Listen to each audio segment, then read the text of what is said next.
afternoon. Thank you for tuning in. News Talk 95.3, Michiana's news channel. I'm your host, Casey Hendrickson. Producer Tim screening your phone calls, taking your traffic updates. Phone number to join us, 574-25-95-95.3. That is 2595-953. You can also send a text message to 45364. Please put MNC at the beginning of that message. There's a lot to cover today. Holy smokes. You know what's weird is that yesterday it felt like it was the day before because we lost Monday, right? Today it feels like it's Friday when it's only Thursday. So we're just all over the place this week. But today's a big news day. So buckle up, strap in. We have a ton to get to. And we're going to start off with, again, the biggest scandal in politics right now, which, of course, is not being covered by the media. They're more interested in the covfefe, which, by the way, is a real word. Producer Tim, we found out that it's a real word. Yep. It's a real word. It took us less than 24 hours, but we found it. It is a real word. We'll tell you about it a little bit later on. All right, so Debbie Wasserman Schultz, okay? Now, again, we're talking about the Democrat IT staffers who are under criminal investigation at this point in time, have been banned from Congress for hacking up to 80 Democrats in both houses, although this appears to be centered in the House of Representatives, for stealing documents, for turning some of those representatives' computers into full gateways that were sending every piece of information that came into and out of that computer to their remote server, where they kept all of that paperwork. All of this was happening at the exact same time that information was being given to WikiLeaks about the DNC. And considering Debbie Wasserman Schultz is the chairwoman of the DNC at the time, and Imran Awan, her close personal friend and her personal staffer, who is still being retained by her as an advisor to her office, even though he faces criminal indictment at this point. This whole story should be one of the biggest things covered in American media right now. Again, you potentially have up to 80 members of Congress who have been compromised. You could have major data breaches. You could have national security concerns and everything else.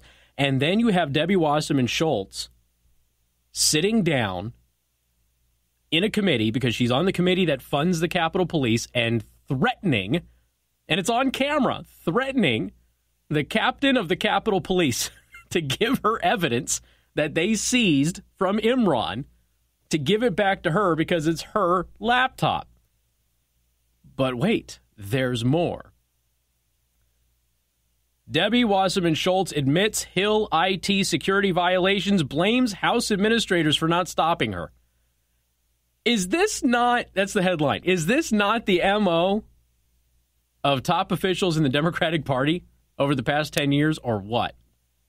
Oh, okay, yeah, fine, all right, so there's some problems, but it's your fault you didn't stop us. That's basically been Hillary's defense. That was Obama's defense. It's basically been everybody's defense. Florida Democratic Representative Debbie Wasserman Schultz, whose office equipment U.S. Capitol Police seized in a criminal investigation into congressional network security violations, admitted that she violated official information security policy and then blamed the House's chief administrative officer for not stopping her. Do you remember me telling you a couple of months back that the House IT personnel, which I guess would be the chief administrator and others, were extremely concerned about the level of access that Debbie Wasserman Schultz was requesting and demanding from Imran Awan? Do you remember me telling you that? And they were kind of powerless to stop it. You know, you've got a very prominent Democrat, the leader of one of the two major political parties in the country, telling you, I want him to have these permissions and this access to my stuff. And, of course, at the time, the IT staff was saying, well, you know, that's unusual. We don't usually grant that much access. And they said that they were essentially bullied into it. And so eventually they acquiesced, which they should not have done, but they did. So now that's coming back. In a May 17th appropriations hearing on Congress's administrative budget, Wasserman Schultz said that she had violated the policies, quote, for years and years and years, unquote. She also sought to find out how much House authorities might know about her internet usage, asking, are members monitored? Again, okay, you've got a major criminal investigation which has been happening for 3 months that nobody's covering in the media, which compromises up to 80 of our elected representatives, including many of them who have access to classified information, and the likelihood that classified information has been compromised as a result of this criminal activity is very, very high. It's all happening at the exact same time the WikiLeaks stuff is happening, WikiLeaks maintains that it was a leak, it was not a hack, and it came from within the Democratic Party. At the same time that these guys are doing this, you've got that same prominent Democrat who is the head of the Democratic National Committee who was also compromised with WikiLeaks. And the only person other than her who had access to all of that stuff was one of the accused criminals. Then you have her threatening the chief of police. And now you have her admitting to violating these procedures. And nobody's talking about it. Everybody is still talking about kafefe, which is a real word. Again, more on that later. Because right now everybody's scrambling around like, what? It's a real word? What are you talking about? I've never heard of it before. Yeah, you wouldn't. It's in another language. But it makes sense. We'll tell you about it later. So she's admitted for years, I'm quoting now, for years and years and years, she was violating the policies. Now, again, police are investigating Wasserman Schultz's longtime information technology aide, Imran Awan, for the theft and funneling of congressional data from members of the House Permanent Select Committee on Intelligence, the Committee on Homeland Security, and the Committee on Foreign Affairs, all privy to classified information and information vital to national security. So if they're stealing documents and information there, I mean, imagine the intelligence that they could be giving to other people. Bear in mind, there is a foreign politician in Iraq who has given these people money, lots of money, and that person has ties to Hezbollah, a terrorist organization. So theoretically, again, if nothing else, you got to run down the lead and see where it goes. Theoretically, these people who are Pakistani could be stealing intelligence information and selling it to an Iraqi politician who has ties to a terrorist group who has vowed to kill Americans. It's just something to think about. And if nothing else, since we're all about innuendo and everything else, if nothing else, the media should go, were these people stealing documents from these innocent, doughy-eyed Democrats and selling it to terrorists? At the very minimum, that should be asked. But nobody's talking about this thing.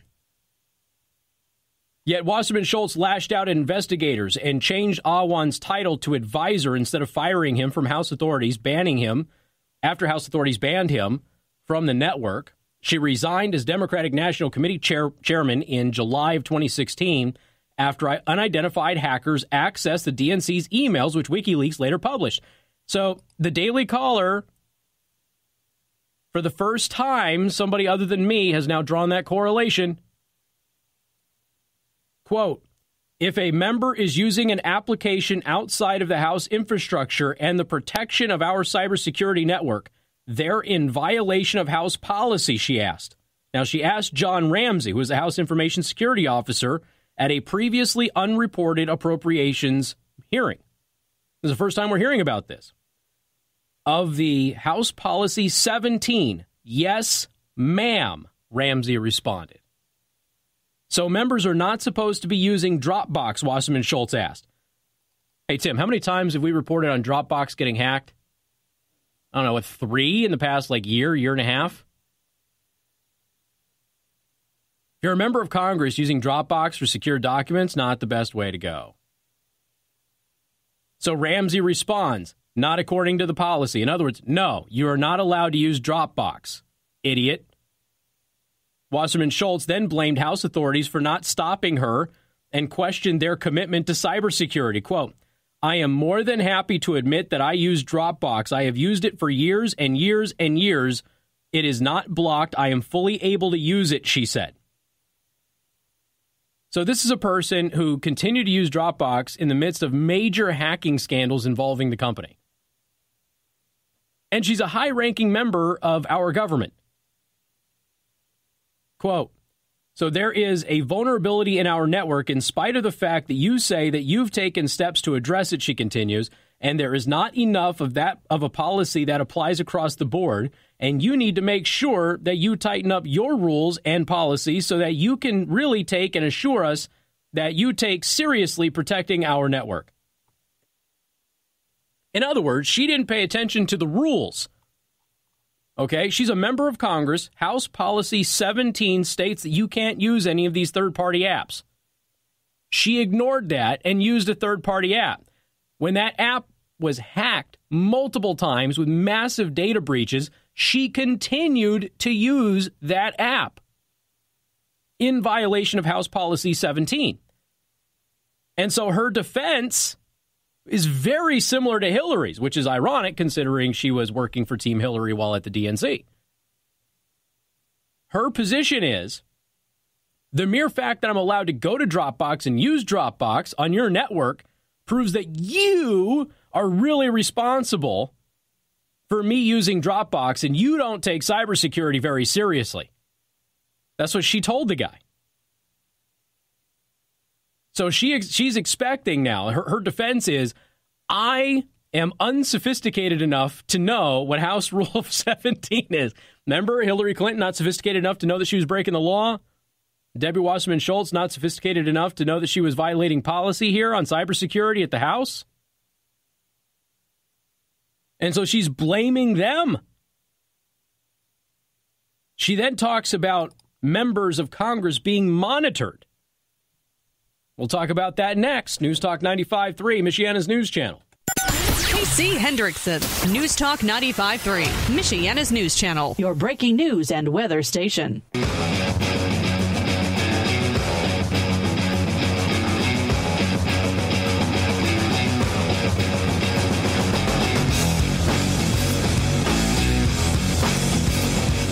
Last week was the one-year anniversary of Harambe's death.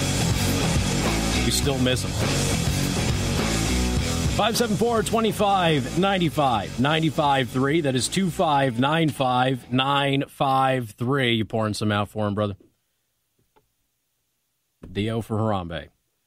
574-2595, 95.3. That is 2595953. You can also send a text message to 45364. Please put MNC at the beginning of that message. So Debbie Wasserman Schultz has now admitted. Now, remember, this is the same woman who was involved in this criminal cybersecurity scandal that has been embroiled for 3 months in the House of Representatives in particular. They believe that senators were compromised as well. But in particular, this is dealing with the House. But she's embroiled in all of this huge criminal investigation, right? Because it was her employee who is the ringleader of the people who are suspected of doing this, one of which is apparently out of the country, has fled to Pakistan, and is under their protection. So she threatens the police chief of the Capitol Police last week. And now she has freely admitted to violating House Policy 17 by using a third-party app that is not approved to be used. She used Dropbox for documents. Dropbox is, well, okay. I'm not going to say that they're a bad service. I'm going to say that Dropbox has had some security lapses over the past year or two. And they have been hit hard. And the reason they've been hit hard is because a lot of prominent people use them. And so they're a target. Debbie Wasserman Schultz did not stop using Dropbox after Dropbox was compromised. And she's not supposed to be using Dropbox anyway. So we've got Hillary's right-hand lady at the DNC doing essentially what Hillary was doing by not securing information and data on their computers.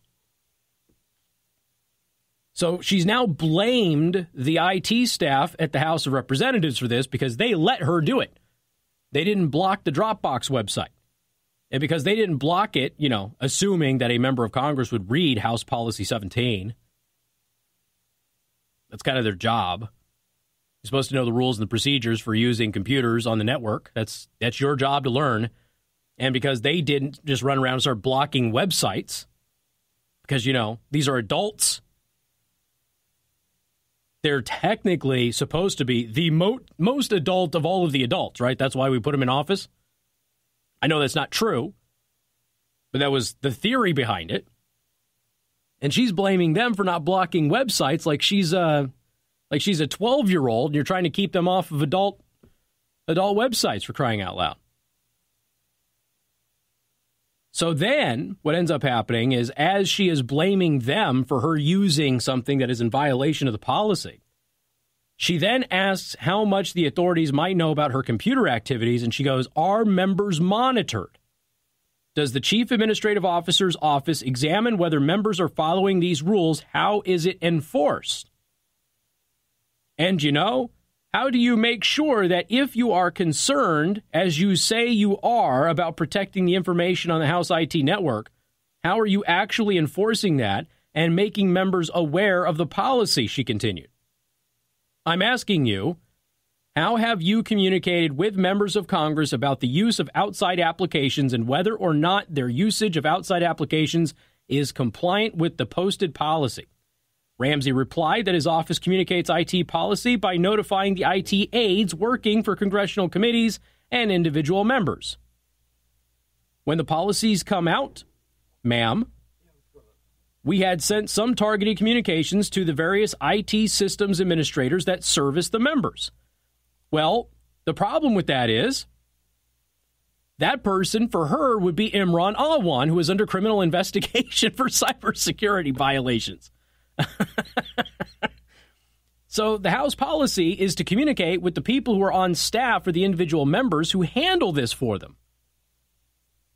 Because if you don't know by now, the vast majority of elected officials in our government are just stupid when it comes to technology. They're just dumb. They don't know anything about it, yet they set policy for it. Well, that's why IT people communicate with IT people. Because the IT people understand. The problem is that Imran Awan appears to be a criminal.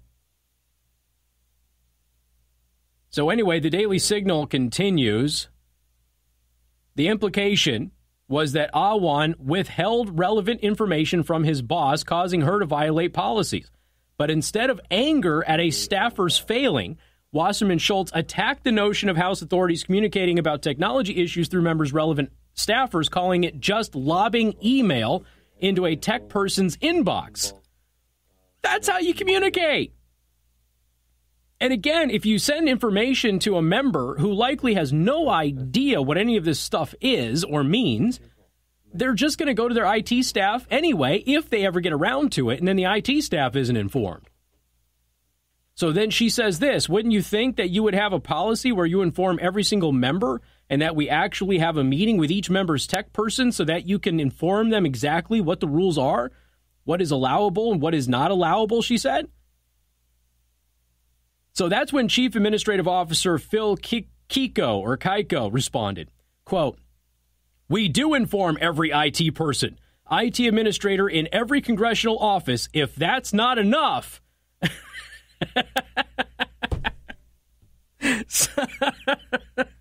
So she's out there basically saying, you people, how dare you not inform me that I was violating the policy that I should have been well aware of because I'm a member of Congress and I'm supposed to read these policies coming in.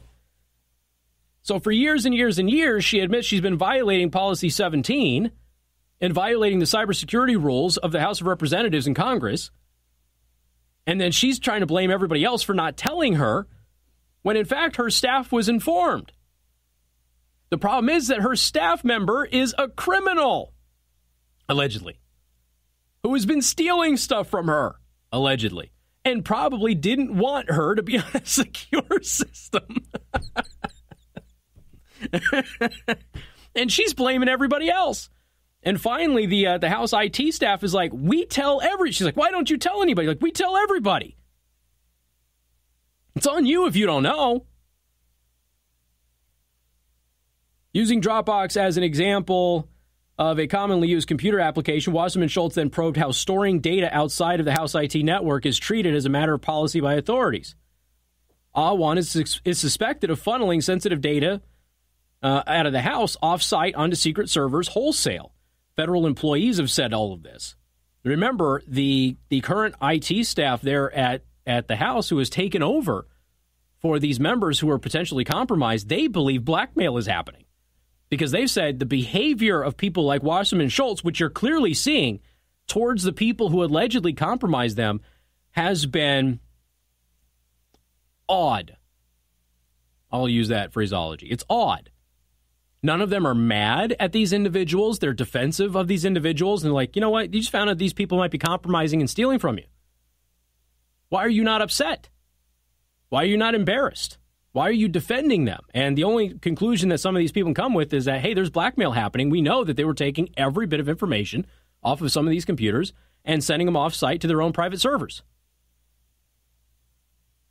I mean, it's just nuts. Now, after Awan began working for Wasserman Schultz in 2005, 3 of his relatives, including his 20-year-old brother, as well as his best friend, appeared on other House members' payrolls at salaries on par with congressional salaries. They have collected $4 million since 2010, despite being rarely seen. House authorities told members' chiefs of staff on February 2nd that the Awans were targets of a criminal probe, and other members fired them. In the same May 17th hearing, Wasserman Schultz lamented that members didn't have the maximum ability to exert pressure on the chief of the Capitol Police because he reports to an independent board. Which, right there, is, again, you want to talk about obstruction. People are running around still talking about obstruction with Donald Trump. This is obstruction. Not all of that board's members report to the House Committee on Appropriations, Legislative Subcommittee, of which she is one of the 8 members. So she's basically saying it's not fair that the Capitol Police can't do whatever I tell them to do, that they report to an independent board. That's not fair. So Wasserman Schultz, the latest information in this hacking scandal that is happening in the House of Representatives, Debbie Wasserman Schultz, who has threatened the Capitol Police chief, has now admitted that she's been violating House Rule 17 for several years, but she is blaming everybody else for her violating that policy because they didn't properly inform her, in spite of the fact that the officials are saying, we did inform you. And we informed your staff.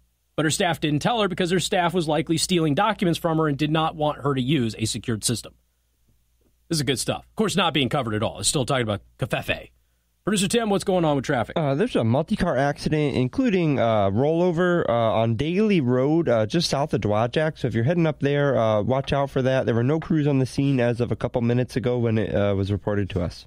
We appreciate those updates. Please keep them coming. 574-2595, 95.3. More coming up on Newstalk 95.3, Michiana's News Channel. It's Construction, one of the nation's leading authorized builders of new core building systems. On Newstalk 95.3, Michiana's News Channel, your breaking news and weather station. Casey Hendrickson.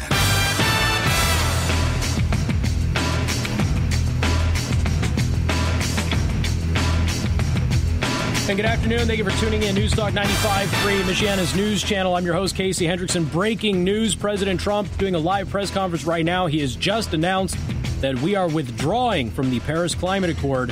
Here's the president. The decimation of vital American industries on which countless communities rely. They rely for so much, and we would be giving them so little. According to the same study, by 2040, compliance with the commitments put into place by the previous administration would cut production for the following sectors. Paper, down 12%.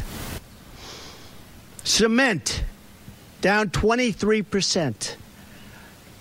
Iron and steel, down 38%. Coal, and I happen to love the coal miners, down 86%. Natural gas down 31%. The cost to the economy at this time would be close to $3 trillion in lost GDP and 6.5 million industrial jobs, while households would have $7,000 less income, and in many cases, much worse than that. Not only does this deal subject our citizens to harsh economic restrictions, it fails to live up to our environmental ideals. As someone who cares deeply about the environment, which I do, I cannot in good conscience support a deal that punishes the United States, which is what it does. The world's leader in environmental protection, while imposing no meaningful obligations on the world's leading polluters. For example, under the agreement, China will be able to increase these emissions by a staggering number of years, 13. They can do whatever they want for 13 years, not us.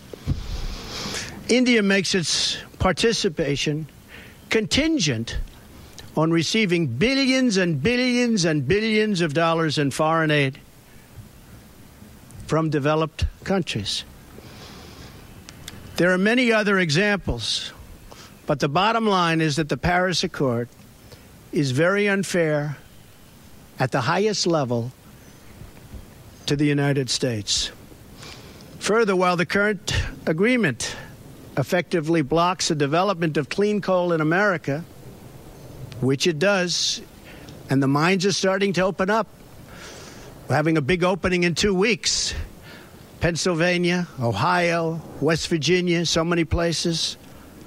A big opening of a brand new mine. It's unheard of. For many, many years, that hasn't happened. They asked me if I'd go. I'm going to try. China will be allowed to build hundreds of additional coal plants. So we can't build the plants, but they can, according to this agreement. India will be allowed to double its coal production by 2020. Think of it. India can double their coal production. We're supposed to get rid of ours. Even Europe is allowed to continue construction of coal plants. In short, the agreement doesn't eliminate coal jobs. It just transfers those jobs out of America and the United States and ships them to foreign countries. This agreement is less about the climate and more about other countries gaining a financial advantage over the United States. The rest of the world applauded when we signed the Paris Agreement. They went wild. They were so happy. For the simple reason that it put our country, the United States of America, which we all love, at a very, very big economic disadvantage. A cynic would say the obvious reason for economic competitors and their wish to see us remain in the agreement is so that we continue to suffer this self-inflicted major economic wound.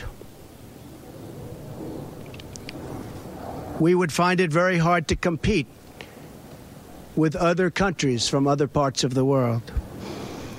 We have among the most abundant energy reserves on the planet, sufficient to lift millions of America's poorest workers out of poverty.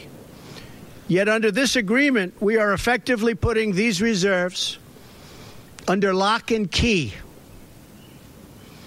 taking away the great wealth of our nation. It's great wealth. It's phenomenal wealth. Not so long ago, we had no idea we had such wealth. And leaving millions and millions of families trapped in poverty and joblessness. The agreement is a massive redistribution of United States wealth to other countries. At 1% growth, renewable sources of energy can meet some of our domestic demand. But at 3 or 4% growth, which I expect, we need all forms of available American energy, or our country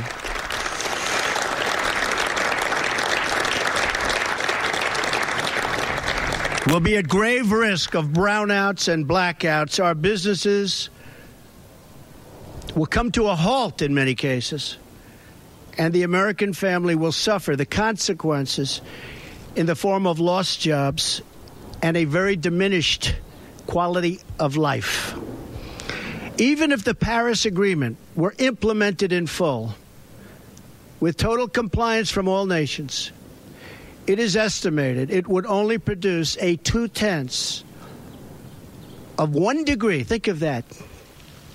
This much Celsius reduction in global temperature by the year 2100. Tiny, tiny amount. In fact, 14 days of carbon emissions from China alone would wipe out the gains from America, and this is an incredible statistic, would totally wipe out the gains from America's expected reductions in the year 2030.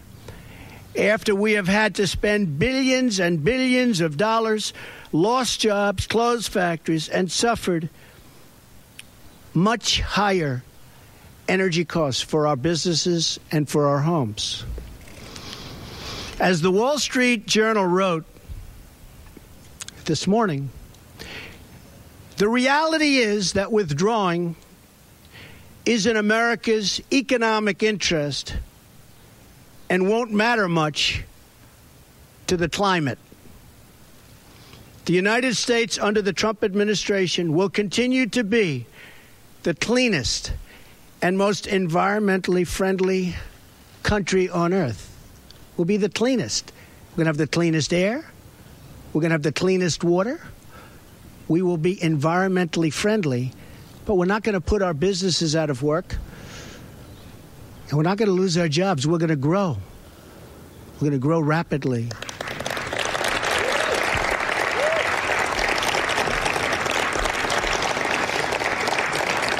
And I think you just read, it just came out minutes ago, the small business report. Small businesses, as of just now, are booming, hiring people. One of the best reports they've seen in many years. I'm willing to immediately work with Democratic leaders to either negotiate our way back into Paris under the terms that are fair to the United States and its workers, or to negotiate a new deal that protects our country and its taxpayers.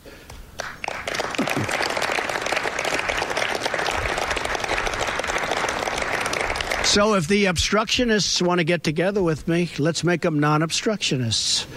We will all sit down and we will get back into the deal and we'll make it good, and we won't be closing up our factories and we won't be losing our jobs, and we'll sit down with the Democrats and all of the people that represent either the Paris Accord or something that we could do that's much better than the Paris Accord.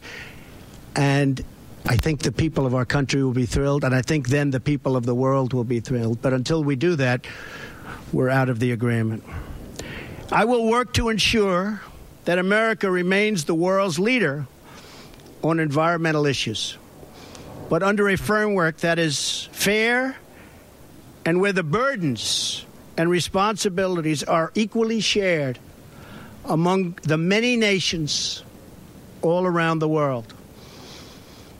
No responsible leader can put the workers and the people of their country at this debilitating and tremendous disadvantage.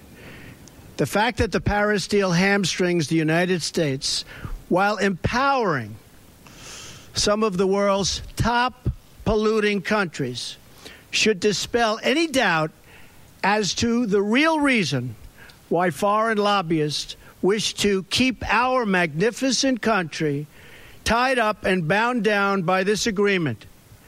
It's to give their country an economic edge over the United States. That's not going to happen while I'm president. I'm sorry.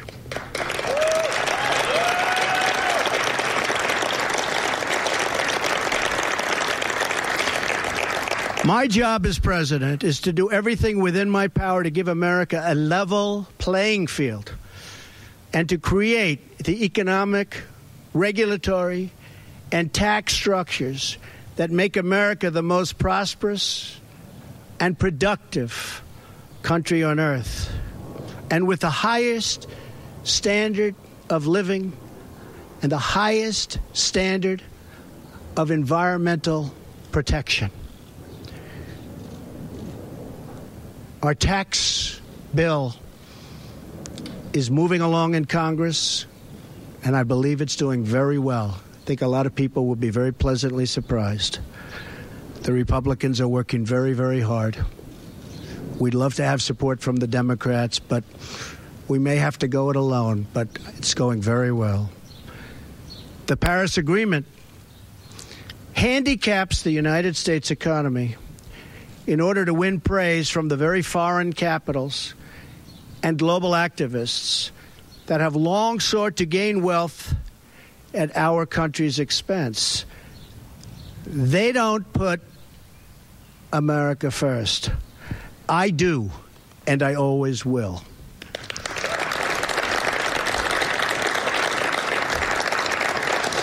The same nations asking us to stay in the agreement are the countries that have collectively cost America trillions of dollars through tough trade practices and, in many cases, lax contributions to our critical military alliance. You see what's happening. It's pretty obvious to those that want to keep an open mind. At what point does America get demeaned? At what point do they start laughing at us as a country? We want fair treatment for its citizens, and we want fair treatment for our taxpayers. We don't want other leaders and other countries laughing at us anymore, and they won't be. They won't be. I was elected to represent the citizens of Pittsburgh, not Paris.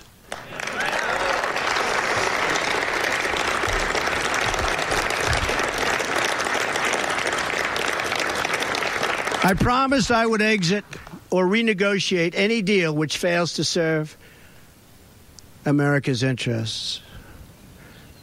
Many trade deals will soon be under renegotiation. Very rarely do we have a deal that works for this country, but they'll soon be under renegotiation. The process has begun from day one, but now we're down to business. Beyond the severe energy restrictions inflicted by the Paris Accord, it includes yet another scheme to redistribute wealth out of the United States through the so-called Green Climate Fund, nice name, which calls for developed countries to send $100 billion to developing countries, all on top of America's existing and massive foreign aid payments. So we're going to be paying billions and billions and billions of dollars, and we're already way ahead of anybody else. Many of the other countries haven't spent anything, and many of them will never pay one dime. The Green Fund would likely obligate the United States to commit potentially tens of billions of dollars, of which the United States has already handed over $1 billion. Nobody else is even close. Most of them haven't even paid anything, including funds raided out of America's budget for the war against terrorism. That's where they came. Believe me, they didn't come from me. They came just before I came into office. Not good. And not good the way they took the money. In 2015, the United Nations, departing top climate officials, reportedly described the $100 billion per year as peanuts, and stated that the $100 billion is the tail that wags the dog. In 2015, the Green Climate Fund's executive director reportedly stated that estimated funding needed would increase to $450 billion per year after 2020, and nobody even knows where the money is going to. Nobody's been able to say, where is it going to? Of course, the world's top polluters have no affirmative obligations under... Okay. President is, obviously we went long on the break here. The president is going into the corruption and the fraud that is rife in the United Nations at this point in time. We got to take a quick time out. We'll cover a little bit more of this a little bit later on News Talk 95.3, Michiana's news channel. Casey Hendrickson, News Talk 95.3, Michiana's news channel. Your breaking news and weather station. Hey, good afternoon. Thank you for tuning in. News Talk 95.3, Michiana's news channel. I'm your host, Casey Hendrickson. Producer Tim screening your phone calls, taking your traffic updates. Do you have any right now? You took some phone calls during the speech from the president. Yeah, we have an accident at the intersection of Ironwood and State Line Road. It was backed up, especially northbound, but avoid that if you can.